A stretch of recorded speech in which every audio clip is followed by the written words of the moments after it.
Hello friends, இன்றைக்கி வீடியோவில் பார்க்க போகிறது ரோஜா செடியில் ரோஜா இலைகள்லாம் நல்லா பெருசாகணும். ரோஜா செடி பார்க்குறதுக்கு அழகாக வளரணும். நம்ம ரோஜா செடி இலைகள் பெருசாகணுன்னா என்ன செய்யணும்னு பார்க்கலாம். இப்போ வெயில் அதிகமாக இருக்குது, நிழலில் தான் கொஞ்சம் ரோஜா செடி கொண்டு வந்து வச்சுருக்கோம். எதுக்காகனா வெயிலுக்கு ரொம்ப அதிகமாக இருக்கிறதுனால காஞ்சிடும் செடின்னு சொல்லிட்டு.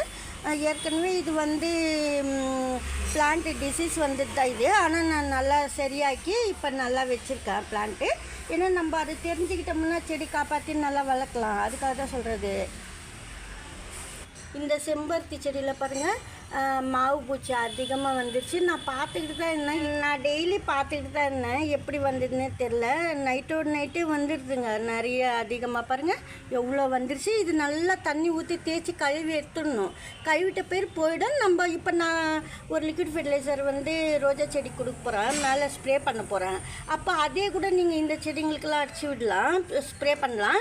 பாருங்கள் இது வெஜிடபிள் வேஸ்ட்டு தண்ணியில் ஊற வச்சு நம்ம 3 days ஊற வச்சுட்டு நீங்கள் தயிர் ஊற்றணும். ஆனால் காய்கறி வேஸ்ட்டில் தயிர் ஊற்றிட்டு காய்கறி வேஸ்ட்டு தண்ணியில் கலந்து 3 days ஊற வச்சுட்டு ஃபர்மெண்ட் பண்ணிவிட்டு நீங்கள் கொஞ்சம் ஃபில்டர் பண்ணி வச்சுக்கணும். இது போல் பாட்டிலில் ஊற்றி எத்தனை நாள் வேணாலும் நீங்கள் வச்சுக்கலாம்.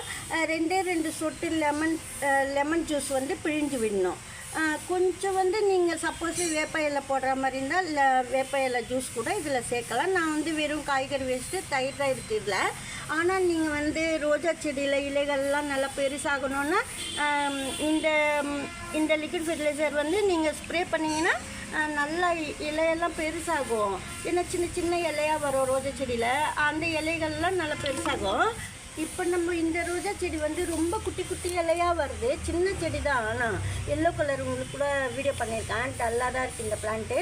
அதனால் ஏற்கனவே பாருங்கள் கம்போஸ்ட் போட்டிருக்கேன். மேலே கம்போஸ்ட் போட்டு லேசாக சாயில் நல்லா மேல் பாகத்தில் கலந்து வச்சுருக்கிறேன்.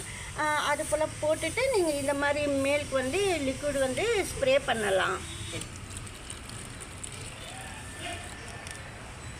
இது போல் முக்கால்வாசி தண்ணி ஊற்றிட்டு கொஞ்சம் 1/4 பங்கு லிக்விட் ஃபெர்டிலைசர் ஊற்றணும். அளவு சொல்கிறேன் நான். அப்போ உங்களுக்கு தெரியும் அளவு நம்ம எந்த அளவுக்கு ஊற்றணும்னு சொல்லிட்டு. இது நம்ம அப்படியே வச்சுருப்போம். நல்லா ஷேக் பண்ணி கலந்துட்டு பாட்டில் நீங்கள் அப்புறம் தான் எடுக்கணும் அதுலேருந்து. அதாவது இது போல் ஷேக் பண்ணிட்டு அதுக்கப்புறமா எடுக்கணும். ஏன்னா அடியில் நின்றுடும், அதுக்காக சொல்கிறேன் நான்.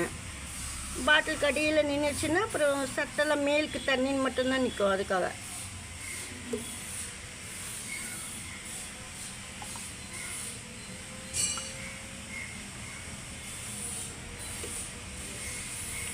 இது போல் நீங்கள் 4 பங்கு தண்ணியாக 5 பங்கு தண்ணியாக ஊற்றிட்டு 1 பங்கு இந்த லிக்விட் ஃபெர்டிலைசர் கலந்துக்கணும் தண்ணியில், ப்ளெயின் வாட்டரில். இது போல் கலந்துட்டு நீங்கள் கொடுக்கும்போது சாயிலுக்குள்ளேயும் ஊற்றலாம், ஸ்ப்ரேவும் பண்ணலாம். இப்போ நான் கம்போஸ்ட்டு தான் போட்டிருக்கேன், அதனால சாயிலுக்குள்ளே போடக்கூடாது. நீங்கள் மேலுக்கு ஸ்ப்ரே பண்ணணும். லீஃபெல்லாம் பெருசாகணுன்னா நீங்கள் மேல் பாகத்தில், அதாவது இது போல் இலை மேலெல்லாம் நீங்கள் ஸ்ப்ரே பண்ணணும். பெரிய இலையாக மாறிடும். அதே சமயத்தில் நோய் இருந்தால் கூட பிளான்ட்டில் போயிடும்.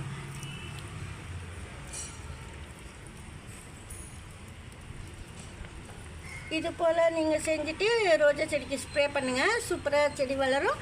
ஆனால் நீங்கள் இந்த மாதிரி மாவு பூச்சி கூட போகும்.